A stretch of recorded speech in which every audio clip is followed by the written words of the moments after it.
सोमनाथ मंदिर गुजरात में है और यह मंदिर सैकड़ों सालों से भारत के वैभव और गौरव का प्रतीक रहा है। इस मंदिर पर कई बार हमले किए गए, उसे तोड़ा गया और उन हमलों में प्रमुख है साल 1026 में महमूद गजनवी ने सोमनाथ मंदिर पर हमला किया, मंदिर को नष्ट कर दिया, ज्योतिर्लिंग को तोड़ा, संपत्ति लूट ली। फिर साल 1299 में अलाउद्दीन खिलजी ने सोमनाथ मंदिर तबाह किया। साल 1395 में गुजरात सल्तनत के जफर खान ने सोमनाथ मंदिर को नष्ट किया।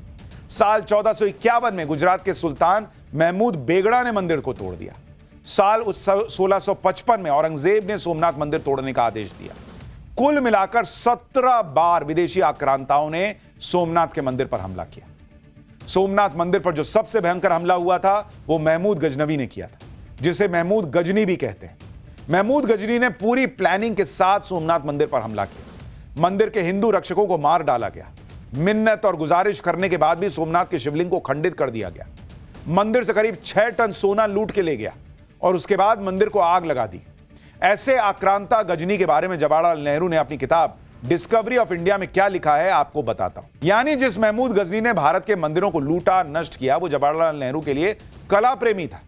गजनी पर नेहरू की राय के बारे में बीजेपी ने क्या कहा है वो भी सुनिए एक बार। नेहरू जी कहते हैं कि महमूद गजनी कितना कला का प्रेमी था, जबकि उन्होंने जिस बुक से लिया है वो उसके साथ आए हुए खुद के इतिहासकार उतबी ने अपनी किताब तारीख यामनी में लिखा है कि जिस समय उसने मंदिर पे कैप्चर कर लिया और वहां के समस्त पुरोहित और राजा उनके पास गए और उन्होंने कहा कि शिवलिंग को खंडित मत करिए, इसके बदले में हम आपको लाखों स्वर्ण मुद्राएं देंगे।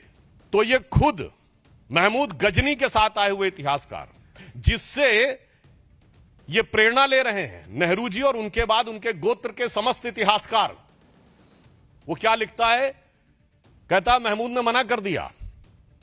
किस लिए मना कर दिया? वो कहता है इसलिए कि मैं चाहता हूं कि कयामत के दिन मैं एक बुत शिकन के रूप में जाना जाऊं, ना कि बुत परस्तों के साथ सौदागरी करने वाले एक गलीच बुत फरोश के रूप में। सोमनाथ मंदिर के हमलावरों की छवि किस तरह से इतिहास में दिखाई गई वो हैरान करने वाला है। भारत के पहले प्रधानमंत्री नेहरू और सोमनाथ मंदिर के पुनर्निर्माण के मुद्दे पर भी पीएम मोदी ने बात की। पीएम मोदी ने बताया कि तत्कालीन प्रधानमंत्री पंडित जवाहरलाल नेहरू इस घटना यानी सोमनाथ के पुनर्निर्माण से अधिक उत्साहित नहीं थे। वो नहीं चाहते थे कि माननीय राष्ट्रपति और मंत्री उद्घाटन समारोह का हिस्सा बने। उन्होंने कहा कि इस घटना से भारत की छवि खराब होगी। इस घटना के बारे में इतिहासकार रामचंद्र गुहा ने भी अपनी किताब इंडिया आफ्टर गांधी में लिखा है। यानी नेहरू के लिए सनातन पुनरुत्थान से ज्यादा जरूरी सेक्युलर छवि थी। लेकिन जवाहरलाल नेहरू की आपत्तियों के बाद भी तत्कालीन राष्ट्रपति राजेंद्र प्रसाद सोमनाथ मंदिर गए। सुनिए बीजेपी ने क्या कहा है। 1000 वर्ष के बाद अगर हम देखें तो 1951 में सरदार पटेल के प्रयास से और जवाहरलाल नेहरू जी के पुरजोर विरोध के बावजूद प्रथम राष्ट्रपति डॉक्टर राजेंद्र प्रसाद जी की उपस्थिति में यह स्वप्न साकार हुआ था। बात सिर्फ इतनी नहीं है कि जवाहरलाल नेहरू सोमनाथ मंदिर के पुनर्निर्माण से बहुत खुश नहीं थे। सोमनाथ मंदिर के पुनर्निर्माण की खबरें जब पाकिस्तान में चलने लगी तो इससे नेहरू घबरा भी गए। नेहरू को अपनी सेक्युलर छवि की इतनी चिंता थी कि उन्होंने पाकिस्तान के तत्कालीन प्रधानमंत्री लियाकत अली खान को सफाई दी। भाई नेहरू ने 21 अप्रैल 1951 को लिखे पत्र में कहा कि डियर नवाबजादा, 17 अप्रैल 1951 को रेडियो पाकिस्तान पेशावर पर एक खबर प्रसारित हुई, बहुत ही गैर जिम्मेदार और गलत थी। अफगानिस्तान से सोमनाथ मंदिर के दरवाजों को वापस लाने की खबरें पूरी तरह से गलत हैं। इसमें सच्चाई का जरा भी अंश नहीं है। इसका सार्वजनिक तौर पर खंडन किया जा चुका है। किसी को यह भी नहीं पता कि सोमनाथ मंदिर का ऐसा कोई दरवाजा है भी या नहीं है। यानी खबर पाकिस्तान में चली, भारत में नेहरू जी तनाव में आ गए कि कहीं उनकी छवि एंटी मुस्लिम ना बन जाए, कहीं सेक्युलर इमेज ना टूट जाए। पाकिस्तान को सफाई दे रहे हैं कि ना तुम्हारे यहां गलत खबर चली, ऐसा नहीं हो रहा भाई। आप यह भी देखिए कि 21 अप्रैल को नेहरू ने सोमनाथ मंदिर पर पाकिस्तान के पीएम को सफाई दी। नेहरू इतने परेशान थे कि अगले ही दिन यानी 22 अप्रैल को सोमनाथ मंदिर ट्रस्ट के अध्यक्ष और सौराष्ट्र के गवर्नर जाम साहब दिग्विजय सिंह को चिट्ठी भी लिख दी है। नेहरू ने इस पत्र में भी पाकिस्तान में चल रही खबरों पर नाराजगी जताई। नेहरू ने लिखा कि सोमनाथ मंदिर के उद्घाटन का जो कार्यक्रम होने वाला है उससे मैं बहुत परेशान हूं। मुझे सबसे ज्यादा परेशानी इस बात से कि राष्ट्रपति इस कार्यक्रम में जा रहे हैं। पाकिस्तान इस मामले को बहुत ज्यादा फायदा उठा रहा है। पाकिस्तान यह दिखाने की कोशिश कर रहा है कि भारत सेक्युलर नहीं है और बेचारा अफगानिस्तान इसमें फंसता जा रहा है। यानी सोमनाथ मंदिर के पुनर्निर्माण और उद्घाटन से ज्यादा टेंशन नेहरू को पाकिस्तान के नैरेटिव की थी कि पाकिस्तान बोल देगा कि हम सेक्युलर नहीं तो हम सेक्युलर नहीं रह जाएंगे। जो देश खुद धर्म पे बना है वो हमको सर्टिफिकेट देगा, और नेहरू जी को वो सर्टिफिकेट चाहिए था कि पाकिस्तान हमको बताएगा कि हम सेक्युलर हैं कि नहीं। अरे पहले तुम अपना देखो ना यार, तुम तो खुद ही धर्म के नाम पर बने हुए देश हो। लेकिन नेहरू जी को चिंता थी कि कहीं पाकिस्तान उनकी सेक्युलर छवि को धूमिल ना कर दे। सोमनाथ मंदिर के पुनर्निर्माण के दौरान बहुत सी ऐसी घटनाएं हुई जिनसे नेहरू खुश नहीं थे। सोमनाथ मंदिर पुनर्निर्माण के लिए मंदिर ट्रस्ट ने कई देशों की नदियों से पानी मंगाया था, और इसके लिए सोमनाथ मंदिर ट्रस्ट ने अलग अलग देशों में भारत के दूतावास को चिट्ठी लिखी थी। नेहरू इससे भी नाराज हो गए भाई। नेहरू ने 17 अप्रैल 1951 को के.एम. मुंशी को चिट्ठी लिखी, कहा कि चीन की नदियों से पानी लाने के लिए चीन में भारत की एम्बेसी को पत्र लिखा गया है। इस पत्र से मैं बहुत ज्यादा अपसेट हूं।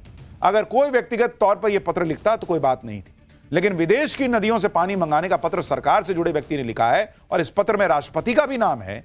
यह विदेश में हमारे लिए बहुत ही शर्मिंदगी का विषय। क्या आप मुझे बता सकते हैं कि नदियों के पानी या किसी और चीज के लिए यह अपील किन दूतावासों से की गई है? मुझे इस बारे में उन्हें लिखना होगा। मतलब एक हिंदू मंदिर का पुनर्निर्माण हो रहा है, उसके लिए पानी आ जाएगा, बाप रे बाप, नेहरू जी की छवि खराब हो जाएगी। भारत की छवि उनके नजर में था कि खराब हो जाएगी। सोमनाथ मंदिर के पुनर्निर्माण से नेहरू बहुत खुश नहीं थे, वो इससे परेशान थे। लेकिन दूसरी तरफ नेहरू को मस्जिद निर्माण को लेकर बहुत हमदर्दी थी। आजादी के समय हुए दंगों में मस्जिदों को हुए नुकसान की जानकारी के लिए जांच बिठाई गई, और इसकी जानकारी नेहरू पाकिस्तान के प्रधानमंत्री लियाकत अली खान को दे रहे थे। नेहरू ने 25 फरवरी 1949 को दिल्ली के चीफ कमिश्नर को पत्र लिखा और कहा कि मैंने आपको मेहरौली की दरगाह के रिपेयर के लिए कहा था। अब मुझे बताया जा रहा है कि काफी रिपेयर हो चुका है, लेकिन संगमरमर की रेलिंग अभी नहीं लगी है।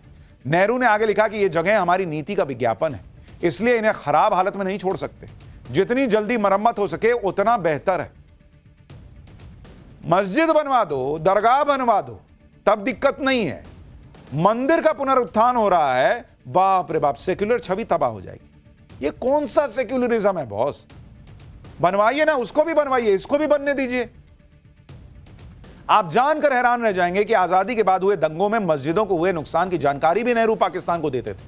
भारत और पाकिस्तान का बंटवारा हो चुका था, भारत आजाद हो चुका था। आजादी के समय भयंकर दंगे हुए जिसमें हजारों हिंदू मारे गए।